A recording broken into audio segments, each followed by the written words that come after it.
நெருப்பழல் சேர்ந்தகால் நெய்போல் வதும் எரிப்பச் சுட்டு எவ்வனோ யாக்கும் பரப்பக் கொடுவினையர் ஆகுவர் கோடாரம் கோடி கடுவினையர் ஆகியார் சார்ந்து.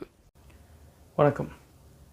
அடுத்த பாடலில் தீவினை அதுக்கு எப்படி சொல்கிறாங்க அப்படின்னா, நெய் உடம்புக்கு நல்லது. ஆனால் அந்த நெய்யை நல்லா கொழுந்து விட்டு எரியக்கூடிய ஒரு நெருப்பில் அந்த நெய் விழுந்ததுன்னு வைத்துக்கொள்வேன். அந்த நெய் என்ன ஆகும், அந்த நெய் நம்ம மேலே அதுக்கப்புறம் பட்டது அப்படின்னா அது நமக்கு ஒரு துன்பம் தந்து அது ஒரு பெரிய நோயை உண்டாக்கும். அதுபோல தான் சில பேர் நெறி தவறாமல் வாழ்ந்து கொண்டிருப்பார், நல்லவர்கள்.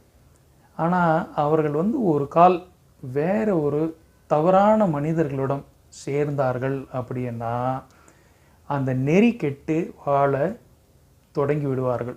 அவர்கள் செய்யக்கூடிய தொழிலும் அவ்வாறே இருக்கும். அதனால் இந்த மாதிரியான நட்பை தவிர்க்க வேண்டும். அந்த மாதிரியான நட்பை நாடி செல்வதற்கு அஞ்ச வேண்டும்.